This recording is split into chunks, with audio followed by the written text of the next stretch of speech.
बच्चों, मैं मीनू माहेश्वरी फिर आपके सामने एक बार और उसी चैप्टर के साथ काव्य का जो कि हमारा चल रहा था राम लक्ष्मण परशुराम संवाद, तो उसी चैप्टर के साथ फिर से उपस्थित हूँ। लेकिन आज का जो है हमारा वो चौपाई नंबर 3 है। इससे पहले की क्लास में मैंने आपको पहली क्लास की थी, इसमें पहली चौपाई का और दोहा का बताया था। सेकंड क्लास में सेकंड चौपाई और दोहा। आज जो हमारी थर्ड क्लास उसमें हमारा जो रहेगा थर्ड चौपाई एंड दोहा। तो आज उसी के साथ जो कि राम लक्ष्मण परशुराम संवाद से अवतरित है, ली गई है। तो काव्य पंक्तियां पहले मैंने बताया था ना आपको बेटा, काव्य समझने से पहले संदर्भ प्रसंग, काव्य का सौंदर्य, व्याख्या समझना ही होगा आपको, तभी व्याख्या समझ में आएगी। काव्य का सौंदर्य वगैरह समझना होगा कि क्या है इसमें, किस भाषा का प्रयोग है। तो सबसे पहले संदर्भ जो कि पूर्वत रहेगा इसमें भी आपका, कि प्रस्तुत काव्य पंक्तियां गोस्वामी तुलसीदास जी द्वारा रचित रामचरित मानस के राम लक्ष्मण परशुराम शीर्षक से अवतरित है। कि प्रस्तुत काव्य पंक्तियां भक्तिकालीन कवि, क्योंकि भक्ति काल में हुए थे, तो भक्तिकालीन कवि गोस्वामी तुलसीदास जी द्वारा रचित रामचरित मानस के राम लक्ष्मण परशुराम शीर्षक से उद्गृत है या अवतरित है। अब हमारा प्रसंग किसमें उस समय का वर्णन है, गोस्वामी तुलसीदास जी ने उस समय का वर्णन किया है जब सीता स्वयंवर सभा में शिव धनुष टूट जाता है। तो शिव धनुष के टूटने पर, परशुराम के क्रोध करने पर राम और लक्ष्मण का जो उनके साथ वार्तालाप है उसी का ही इसमें वर्णन किया गया है। तो ये हमारा किसमें रहेगा, प्रसंग रूप में। तो अब आप लोग, क्योंकि यदि पहले का लिखा हुआ होगा आपका पहले वाला चौपाई और दोहा में आपने लिखा ही होगा ये, तो सेकंड में भी आप पूर्वत, थर्ड में भी इस तरह पूर्वत डालना। पूर्वत का मतलब होता है पहले के समान, क्योंकि आपका संदर्भ प्रसंग वही रहना है, काव्य का सौंदर्य भी आपका वही रहना है। केवल क्या है, अलंकारों का ही है, थोड़ा सा अलंकार होते हैं। और अनुप्रास तो जैसे मैंने बताया था बेटा कि वर्णों की आवृत्ति जहां तहां मिलती ही है, तो वहां पर क्या होता है, अनुप्रास अलंकार। तो अनुप्रास अलंकार तो ज्यादातर काव्य पंक्तियों में मिल ही जाता है। तो यहाँ पर आज हम शुरू कर रहे हैं बेटा, तो अर्थ उससे पहले व्याख्या शुरू करने से पहले काव्य का सौंदर्य भी मैं आपको बता दे रही हूँ। व्याख्या के बाद में लिखा जाता है, लेकिन पहले आप लोगों को बता देती हूँ, क्योंकि फिर व्याख्या हमारी चलेगी एक एक शब्द के अर्थ के साथ चलेगी। अब यहाँ पर है काव्य का सौंदर्य, जिसे हम कहते हैं शिल्प सौंदर्य भी।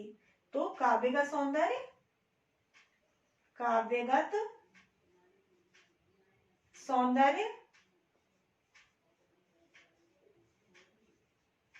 या शिल्प सौंदर्य, या शिल्प सौंदर्य। अब तो सबको पता ही है कि क्या क्या था, क्योंकि पहला भी आपने पढ़ा है, दूसरा भी पढ़ा है कि किस भाषा का है, किस रस का, छंद का प्रयोग हुआ है। तो पहला हम लेंगे जो भाषा है, अवधी भाषा, भाषा अवधी। दूसरा संस्कृत के, संस्कृत के तत्सम, तत्सम शब्दों का प्रयोग, शब्दों का प्रयोग। तीसरा जो हमारा है वो है हमारा छंद। छंद कौन सा है, वही आपका चौपाई एंड दोहा। चौपाई और कौन सा है, दोहा। चौपाई छंद है और साथ साथ इसमें क्या है, दोहा। रस जो आपका रहेगा,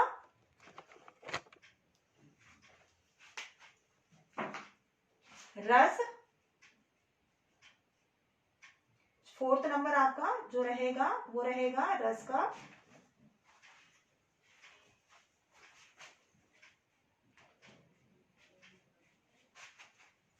फोर्थ नंबर जो कि आपका रहेगा किसका, रस। रस है इसमें रौद्र रस, जिसका स्थायी भाव क्या है, क्रोध। अब पांचवा आपका क्या है, शैली। शैली है इसमें व्यंग्यात्मक। शैली कौन सी है इसमें, व्यंग्यात्मक।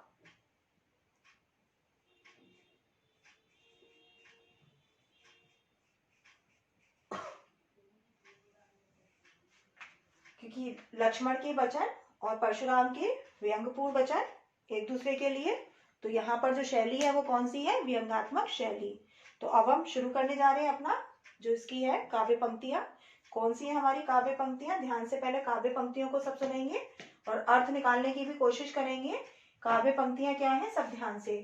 कि बेहसी लखन बोले मृदुवाणी, अहो मुनीसी महावट वाणी, अहो मुनीसु महावट मानी, पुनि पुनि मोहि दिखाव कुठारू, पुनि पुनि मोहि दिखाव कुठारू, चाहत उड़ावन फूक पहाड़ू, इहा कुमड़बतिया को नाई, जे तर्जनी देख मर जाई, देख कुठारू सरासर बाना, मैं कछु कहा सहित अभिमाना, भृगुसुत समझ जनेऊ बिलोकी, जो कुछ कहो सहो रिस रोकी, सुर सुर महिसुर हरिजन अरुगाई, हमरे कुल इन पर न सुराई, बधे पाप अपकीर्ति हारे, मारतहु पाप परई तुम्हारे, खोटी कुलिस सम बचन तुम्हारा, व्यर्थ धरो धनवान कुठारा। तो ये आपका चौपाई। अब दोहा क्या है? जो बिलोक अनुचित कहूं, क्षमो महामुनि धीर, सुनी सरोज भृगुवंश बनी, मणि बोले गिरा गंभीर। अब यहाँ पर एक एक शब्द के अर्थ के साथ समझेंगे काव्य की पंक्तियां कि क्या है अर्थ। बेहस लखन बोले मृदुवाणी, बेहसी माने हंसकर, बेहसी का मतलब क्या है? हंसकर। लखन माने लक्ष्मण, बोले माने बोले, मृदु माने मीठी, वाणी माने वाणी में। कि जब परशुराम के वचनों को सुना तो लक्ष्मण जो दूर खड़े मुस्कुरा रहे थे, हंस रहे थे, वो हंसकर मीठी वाणी में बोले। क्या बोले? कि अहो मुनीसु महाभट मानी, कि अरे मुनि, महाभट माने कहते हैं वीर योद्धा। अहो का मतलब अरे, मुनीसी माने मुनि, महाभट माने वीर योद्धा, और मानी माने अभिमानी। कि हमें पता है कि आप कैसे हैं, बड़े ही क्या हैं, वीर योद्धा हैं। क्योंकि उन्होंने बताया था ना कि क्या बताया था कि मैंने कई बार क्या किया है कि बालक की माता के गर्भ में स्थित बच्चों को भी नष्ट कर दिया है। तुझे शायद मेरे फरसे का अंदाज नहीं है। किसने कहा था? परशुराम ने ये वचन जब बोले थे तो उसी के आगे की ये पंक्तियां हैं, थर्ड वाला, कि उसने क्या कहा था कि तुझे पता नहीं है, तू माता पिता की सोच का कारण बन रहा है ना, और तू माता पिता को अपने लिए सोचने के लिए विवश मत कर, क्योंकि ये जो मेरा फरसा है वो इतना घनघोर है, शक्तिशाली है, मजबूत है कि इसने क्या किया है, कई बार माता के गर्भ में स्थित बच्चों को भी नष्ट कर दिया है। तो तुझे शायद इसकी शक्ति का अंदाजा नहीं है। तो उसी के आगे है लक्ष्मण, आगे क्या कह रहे हैं मुस्कुराते हुए कि हे मुनि, पता है कि आप कैसे हैं, बड़े ही बलशाली हैं, यानी वीर योद्धा हैं, और कैसे हैं, अभिमानी हैं। तो लक्ष्मण कैसे कह रहे हैं? हंसते हुए और मीठी वाणी में, क्योंकि कैसी है बेटा? व्यंग्यात्मक शैली। अब आगे क्या कह रहे हैं कि पुनि पुनि मोहि दिखाव कुठारू, पुनि पुनि माने कहते हैं बार बार। अब यहाँ पर मुनीसु और महावट में और मानी में अनुप्रास अलंकार है, वर्णों की आवृत्ति है। पुनि पुनि ये जो शब्द आया है यहाँ पर है पुनरुक्ति प्रकाश अलंकार। ये है आपका पुनि पुनि, क्योंकि पुनरुक्ति प्रकाश अलंकार क्या होता है? यहाँ पर है पुनरुक्ति प्रकाश अलंकार। ये दो शब्दों से बना है पुनरुक्ति, पुनः प्लस उक्ति। यहाँ पर जो है ये जो विसर्ग है उसका यहाँ पे क्या बन गया है? रा। विसर्ग का क्या बन गया है? रा, और उसमें ऊ लग गया है तो इसलिए हो गया है रू। तो पुनः प्लस उक्ति, पुनः माने हम कहते हैं दोबारा, उक्ति माने बोलना, यानी जहां पर शब्दों का रिपीटेशन हो और अर्थ सेम हो वहां पर होता है पुनरुक्ति प्रकाश अलंकार। शब्दों का रिपीटेशन आपका यमक अलंकार में भी होता है, लेकिन वहां पर जितनी बार शब्द आते हैं, रिपीट होते हैं, उतने ही भिन्न अर्थ होते हैं, अलग अर्थ होते हैं। लेकिन यहाँ पर क्या रहता है? सेम रहता है। यमक में आगे पीछे भी शब्द का रिपीटेशन हो सकता है, लेकिन यहाँ पर क्या है? आपका जो शब्द का रिपीटेशन होगा वो आपका एक साथ रहता है, और बीच में डैश का निशान भी लगा होता है कई बार। और अर्थ क्या होता है? मेन जो हमें ध्यान रखना है वो क्या? अर्थ का सेम होना, यानी शब्द रिपीट हो और साथ में अर्थ का भी सेम होना, वो कहलाता है पुनरुक्ति प्रकाश अलंकार। तो यहाँ पर कौन सा है? पुनरुक्ति प्रकाश अलंकार, क्योंकि पुनि पुनि का मतलब है बार बार। दोनों पुनि पुनि का मतलब क्या है? बार बार। मोही माने मोही मुझको, दिखाव माने दिखाते हैं, कुठारू माने फरसा। कि हे मुनि, मुझे पता है आप बहुत ही वीर हैं, बलशाली योद्धा हैं, अभिमानी हैं, तभी तो आप क्या करते हैं, बार बार मुझे अपना फरसा दिखाने लगते हैं, यानी अपनी शक्ति का अंदाजा कराने लगते हैं। अब आगे क्या कह रहे हैं कि चाहत उड़ावन फूक पहाड़ू, कि आप ये चाहते हैं कि चाहत माने चाहना, उड़ावन माने उड़ा देंगे, फूक माने फूक मारेंगे, तो पहाड़ू माने पहाड़। यहाँ जितने भी हैं पहाड़ू, पहाड़ू किसके लिए कहा गया, राजाओं के लिए, कि आपको ये लग रहा है कि आप फूक मारेंगे और जितने यहाँ पर उपस्थित हैं जो राजा लोग, जो पहाड़, उनको आप क्या करा देंगे, उड़ा देंगे। पर यहाँ ऐसा कोई कमजोर नहीं है, यहाँ सब कैसे हैं, मजबूत है, शक्तिशाली है। कोई ऐसा नहीं है जो आप फूक मारे और वो उड़ जाए, तो ऐसा आप नहीं कर पाएंगे। अब आगे क्या कह रहे हैं कि यहाँ कुमड़बतिया को नाई, यहाँ माने यहाँ, कुमड़वतिया कहते हैं बेटा वैसे तो शाब्दिक अर्थ जो है छोटा कद्दू, और यहाँ पर मतलब है कमजोर से, है ना, कि वैसे है कुमड़वतिया कहते हैं छोटा कद्दू, जो काशी फल होता है कद्दू जिसकी सब्जी बनाते हैं, है ना, और पेठा वगैरह बनता है तो वो कहलाता है कद्दू। अब ये क्या है बेटा कि जो कद्दू है यहाँ पर छोटा कद्दू से कुमड़वतिया का, लेकिन यहाँ कुमड़वतिया से मतलब है कमजोर से, है ना। अब यहाँ कुमड़वतिया को नाही, कोई को माने कोई, नाही माने नहीं, कि यहाँ पर कोई छोटा कद्दू नहीं है, यानी कोई कमजोर नहीं है कि जे तर्जनी दे के मर जाए, कि जो तुम्हारी तर्जनी को देखकर क्या हो जाएंगे, मर जाएंगे। तर्जनी कहते हैं छोटी उंगली, कि छोटी उंगली को आप अपना दिखाएंगे, है ना, तो क्या करेंगे, मर जाएंगे। तो यहाँ पर कोई इतना कमजोर भी नहीं है जो आपकी तर्जनी को देखकर डर जाए या मर जाए। कौन कह रहा है, लक्ष्मण किससे कह रहे हैं, परशुराम से। और आप यहाँ जितने भी सभा में उपस्थित है सबको कैसा समझ रहे हैं, कमजोर। तो यहाँ कोई भी कमजोर नहीं है, सब शक्तिशाली है, सब मजबूत है, सब ताकतवर है। कोई भी ऐसा नहीं है जो आपकी तर्जनी को देखकर डर जाए या आप फूक मारे तो वो उड़ जाए। तो यहाँ इतना भी कमजोर कोई भी नहीं है। अब आगे क्या कह रही है कि देख कुठार सरासर बाना, देख माने दिखाते हैं, कुठार कहते हैं उनका जो शस्त्र फरसा, सरासन कहते हैं बाण को, सरासन कहते हैं बेटा धनुष को, और बाना कहते हैं बाण। सरासन मीन्स हुआ धनुष, इसका सरासन का मतलब क्या है, धनुष, और बाना माने बाण। कि आप क्या करते हैं, बार बार मेरे को अपना फरसा दिखाने लगते हैं, धनुष बाण दिखाने लगते हैं, तो मैं कछु कहा सहित अभिमाना, मैं माने मैं, कछु माने कुछ, कहा माने कहने लगता हूँ, सहित माने साथ, अभिमान माने अभिमान के साथ। तो मेरा भी अभिमान जागृत हो जाता है, अंदर का सोया शेर मेरे अंदर भी जागृत हो जाता है, और मैं भी अभिमान के साथ बोलने लगता हूँ। कब, जब आप बार बार अपना फरसा दिखाने लगते हैं, अपना धनुष्मान दिखाने लगते हैं, अपनी शक्ति का अंदाजा कराने लगते हैं, तो मेरे भी अंदर का जो अभिमान वो एकदम जागृत हो जाता है, मैं भी अभिमान के साथ बोलने लगता हूँ। अब आगे क्या कह रही है कि भ्रगुसुत समझ जनेऊ बिलोकी, जो कुछ कहो सहोरिस रोकी। भ्रगुसुत क्योंकि भृगुवंशी थे, भृगु के पुत्र थे, तो भ्रगुसुत आया है, किसके लिए आया है, परशुराम के लिए। कि भ्रगुसुत समझ माने समझना, जनेऊ बिलोकी, और आपने जो जनेऊ धारण कर रखा है उसको देखकर, कि जो कुछ कहो सहोरिस रोकी, आप जो कुछ भी कहो माने कहते हैं, सहो माने सहन कर लेता हूँ, रिस माने क्रोध को, रोकी माने रोक कर। कि एक तो आपको, आप भृगु के पुत्र हैं, दूसरा आपके उसमें गले में जनेऊ देखकर कि आप यानी ब्राह्मण है, तो मैं ये देखकर आपको छोड़ देता हूँ, है ना। और मेरे को गुस्सा तो बहुत आता है, लेकिन मैं अपने गुस्से को नियंत्रित करके क्या करता हूँ, अपने नियंत्रण रख लेता हूँ। गुस्सा तो मुझे भी बहुत आता है, लेकिन मैं आपसे कुछ भी नहीं कहता, क्योंकि आप भृगुवंशी हैं, और आपके गले में क्या देखकर, जनेऊ को देखकर। अब यहाँ पर क्यों कहा है लक्ष्मण ने, क्योंकि उन्होंने क्या कहा था कि मैं तुझे क्या है, बालक समझकर छोड़ रहा हूँ, है ना, तू मुझे क्या समझ रहा है, साधारण सा तपस्वी, मैं तो तुझे जो छोड़ रहा हूँ किस कारण से छोड़ रहा था, अब वो समझ के नादान। तो उस पर कौन कह रहे हैं, लक्ष्मण कह रहे हैं कि मैं भी तो आपको छोड़ रहा हूँ, कि आप भृगु के पुत्र हैं, और आपके गले में जनेऊ को देखकर गुस्सा तो मुझे भी बहुत आता है, लेकिन मैं क्या किया हूँ, उसको काबू किया हुआ हूँ। अब आगे क्या कह रहे हैं कि सुर महिसुर हरिजन अरुगाई, हमरे कुल इन पर न सुराई। सुर माने कहते हैं देवता, महिसुर कहते हैं बेटा ब्राह्मणों। सुर माने देवता, महिसुर का मतलब है ब्राह्मण, हरिजन, हरि माने ईश्वर के, जन माने लोग, ईश्वर के लोग से मतलब क्या है, भक्त। अब अरु गाय, अरु का मतलब है और, अरु का मतलब और, गाय का मतलब गाय।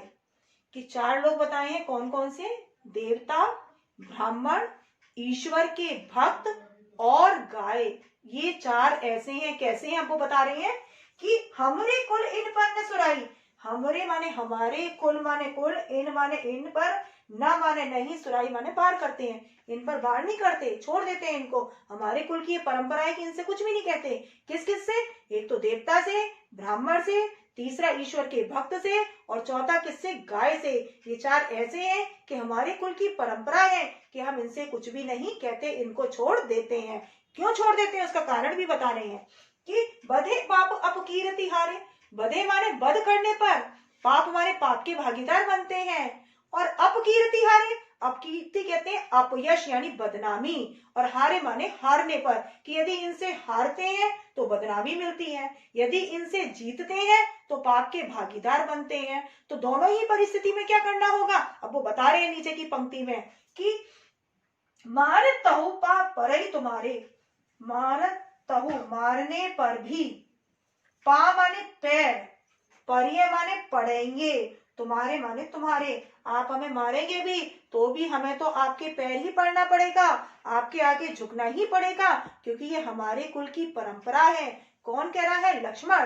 किससे कह रहे हैं? परशुराम से, कि दोनों ही परिस्थितियों में हमारे ही नुकसान है, कि यदि हम इनको मारते हैं तो पाप के भागीदार बनते हैं, और यदि क्या है, इनसे हारते हैं तो क्या है, हमें अपयश मिलना, बदनामी मिलना। तो दोनों ही परिस्थितियों में लॉस हमारा ही है।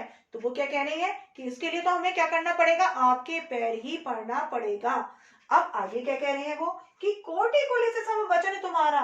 कोटि माने करोड़ों, कुलिश माने कठोर, सम माने समान, वचन माने वचन, तुम्हारे माने तुम्हारे। अब यहाँ पर सम शब्द आया है जो समानता निरूपित करने वाला। सम समान एक तरह, जैसे मैंने आपको पहले भी बताया था, उपमा अलंकार है जहां पर समानता निरूपित होती है, तुलना की जाती है उपमे की उपमान से, तो वहां होता है उपमा अलंकार। तो यहाँ पर कौन सा अलंकार है? आपका उपमा अलंकार। तो वो क्या कह रहे हैं कि आपके तो जो वचन है करोड़ों, कठोर जो आप बोलते हैं वही किसके समान है? वज्र के समान कठोर हैं। और व्यर्थ धरो धनुवान कुठारा, व्यर्थ माने बेकार में, धरो माने धारण किए हुए हैं, धनु माने धनुष, बाण माने बाण, और कुठारा माने फरसा, कि आपको व्यर्थ में ही धारण किए हुए हैं धनुष बाण फरसे को, आपको इनके रखने की आवश्यकता नहीं है, क्योंकि आपके तो वचन ही अपने में कैसे हैं? कठोर है। अब आगे क्या कह रहे हैं यहाँ पर दोहे में कि जो बिलो के अनुचित कही, जो माने जो कुछ भी, बिलो के माने देखा, अनुचित माने अनुचित, कहो माने कहना, कि यदि आपको लगता है कि मैंने कुछ आपसे अनुचित कहा है। कौन कह रहे हैं? लक्ष्मण। क्षमो महामुनि धीर, क्षमो माने क्षमा कर दे, महामुनि माने महामुनि, धीर माने धैर्यशाली है, यानी आप धैर्यशाली हैं, यानी शांत स्वभाव के हैं। अब व्यंग कर रहे हैं ना, वो तो क्या है, परशुराम क्रोधी स्वभाव के हैं, लेकिन क्या कर रहे हैं? लक्ष्मण व्यंग कर रहे हैं। क्या कह रहे हैं कि यदि आपको लगता है कि मैंने आपसे कुछ अनुचित वचन कहे हैं तो आप उसके लिए मुझे क्षमा कर दें। कैसे हैं आप? महामुनि हैं, और कैसे हैं? धीर यानी धैर्यशाली है। अब वो धैर्य धारण करने वाले हैं कि क्रोधी स्वभाव के हैं, तो वो उनको क्या बता रहे हैं? शांत स्वभाव के, यानी व्यंग करना। अब सुनी सरोष भृगवंश बनी, बोले गिरा गंभीर। सुनी माने सुना, सरोष सा यहाँ पर उपसर्ग है, सा माने होता है सहित, और रोष का मतलब होता है क्रोध, यानी क्रोध पूर्ण। इसको हम क्या कह सकते हैं? क्रोध पूर्ण। और भृगुवंश बनी, जैसे आया था भृगुवंश केतु आया था, वैसे यहाँ पर आया रूपक अलंकार है, क्योंकि उपमेय को पूरी तरह से रूप दे देना किसका? उपमान का। तो यहाँ रूप दे दिया गया है कि भृगुवंश मणि, जो भृगुवंश में मणि के समान है। वहां किसके समान बताया था? भृगुवंश में किसके? ध्वजा स्वरूप बताया था पहले वाले में। यहाँ पर क्या बताया है कि जो भृगुवंश में मणि स्वरूप है, अर्थात जो कैसे हैं? श्रेष्ठ हैं, है ना। तो वहां पर कौन किसके लिए कहा गया? परशुराम के लिए, कि जो भृगुवंश में मणि स्वरूप है। कौन? परशुराम। बोले माने बोले, गिरा माने वाणी, गंभीर माने गंभीर, यानी गंभीर वाणी से बोले।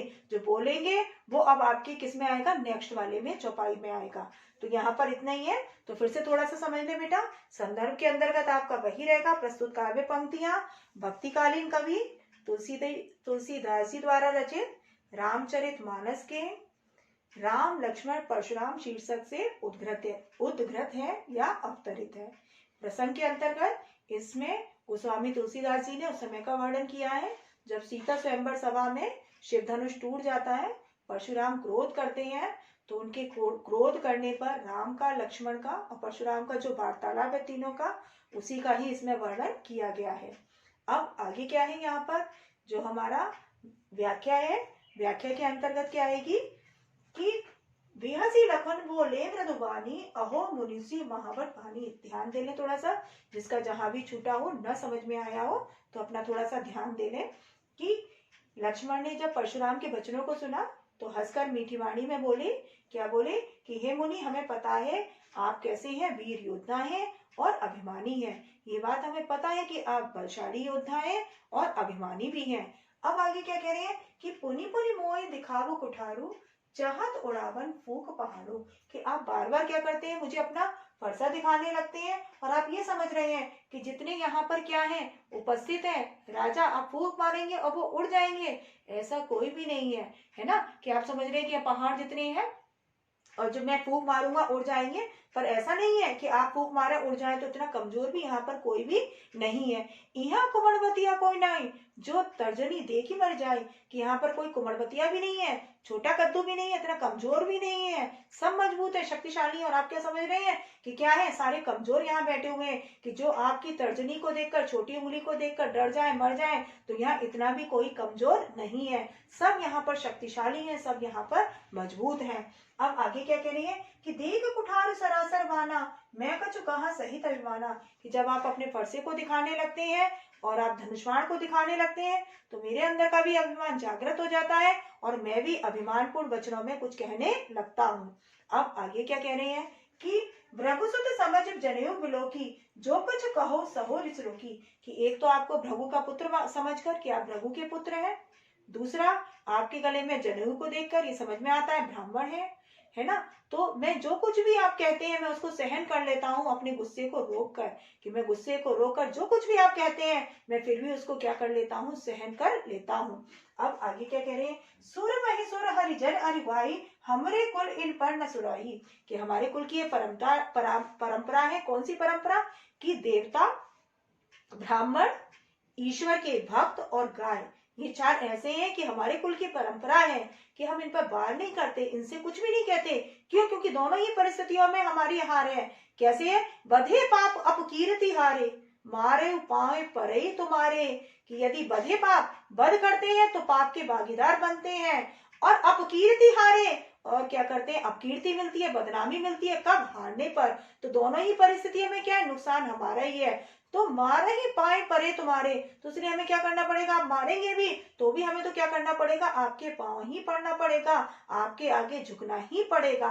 अब आगे क्या कह रहे हैं वो, कि कोटि कुलिस सम वचन तुम्हारा व्यर्थ धरऊ धनवान कुठारा, कि आपके तो जो वचन है वो अपने में ही इतने कठोर है, इतने वज्र के समान, कि आपको धनुष्वाण और ये फरसा रखने की आवश्यकता नहीं है। आप व्यर्थ में ही धारण करे पड़े हैं, व्यर्थ में ही इनका बोझ उठाए पड़े हैं, आपको इन सब की आवश्यकता ही नहीं है। अब आगे क्या कह रहे हैं वो, कि जो बिलो के अनुचित कहो क्षमाओ महामुनि धीर, कि आपको ऐसा लगता है कि मैंने आपसे कुछ अनुचित कहा है तो आप उसके लिए मुनिवर क्या कर दें, मुझे क्षमा कर दें, क्योंकि आप अत्यंत शांत स्वभाव के हैं, यानी धैर्यशाली हैं, है ना। व्यंग कर रहे हैं कि जब उनके वचनों को सुना, सुनी सरोज भगवंश बनी बोले गिरा गंभीर, जब किसके वचनों को सुना, लक्ष्मण के वचनों को सुना, तो परशुराम जो कि क्या है, भृगुवंश में मणितुल्य है, ऐसे कौन, परशुराम, उन्होंने अपने कैसे कि बोले गिरा गंभीर, अपने गंभीर वचनों में बोले, क्या बोले, आगे की पंक्तियों में है कि उनका क्रोध बढ़ गया और वो क्रोधपूर्ण वचनों से गंभीर वाणी में बोले। सरोष आया ना बेटा, कि अपने क्रोध के साथ यानी क्रोधपूर्ण और गंभीर वचनों से बोले। अब जो बोलेंगे वो नेक्स्ट उसमें है आपका चौपाई में। अब यहाँ पर जो है आपका कि काव्य का सौंदर्य या शिल्प सौंदर्य, तो भाषा इसमें है, अवधि भाषा का प्रयोग हुआ है, संस्कृत के तत्सम शब्दों का प्रयोग है, छंद इसमें वही आपका चौपाई दोहा है, रस आपका रौद्र रस है, शैली है इसमें व्यंगात्मक, और उसके साथ साथ अब हमारा जो छठा बचा वो बचा अलंकार। अब अलंकार आप लोगों ने पढ़ा, इसमें मैंने आपको बताया भी कि कहाँ कहाँ कौन कौन सा अलंकार आया है। जैसे यहाँ पर है कुमड़वतिया और कोऊ, तो उसमें हमारा कौन सा आया है अलंकार, अनुप्रास अलंकार आया है। मैंने बताया ना कछु कहा में कौन सा है, अनुप्रास अलंकार है, क्योंकि वर्णों की आवृत्ति तो जहां तहां मिलती है, तो यहाँ पर क्या है, अनुप्रास अलंकार। दूसरा जो था कौन सा, जो सम शब्द आया है यहाँ पर, यानी उपमा अलंकार भी है, समानता निरूपित करने वाला शब्द है, जहां समानता हो, तुलना हो उपमेय की उपमान से, तो यहाँ उपमा अलंकार भी है। उससे पहले हमारा आया है पुनरुक्ति प्रकाश अलंकार भी पुनि पुनि में, और उसके साथ जो हमारा फिर इधर आया है भृगुवंश मणि, जो भृगुवंश में मणितुल्य है कौन, परशुराम, तो यहाँ पे कौन सा, रूपक अलंकार। तो आपके पास कौन कौन से अलंकार आ गए, अनुप्रास,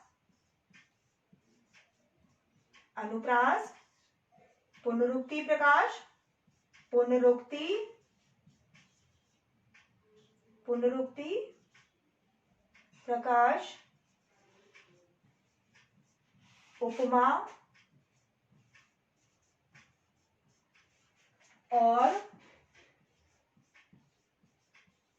रूपक आदि अलंकारों का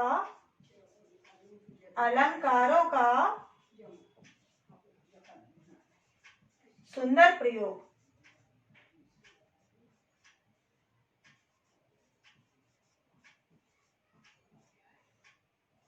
तो ये हो गया आपका काव्य का सौंदर्य। तो बेटा ये थर्ड सबको समझ में आया होगा, थोड़ा सा देखिएगा वीडियो को, ना समझ में आए दोबारा देखिए बेटा, और एक बार के में ही आ जाएगा जहां तक, क्योंकि जब आप शब्दों को पढ़ेंगे एक एक को अच्छे से, काव्य पंक्ति को पढ़ेंगे तो आप भी अर्थ निकाल लेंगे, कठिन नहीं है कुछ भी। तो काव्य पंक्तियों को केवल जो प्रोनाउंसिएशन है उनका उच्चारण है सही तरीके से करिए, तो अर्थ भी सही निकलेगा, आप खुद से निकाल सकेंगे। तो बेटा ये थर्ड आपका कंप्लीट है, प्रैक्टिस करिए। नेक्स्ट क्लास में आऊंगी फोर्थ चौपाई और दोहे के साथ। तब तक के लिए बेटा बाय, टेक केयर।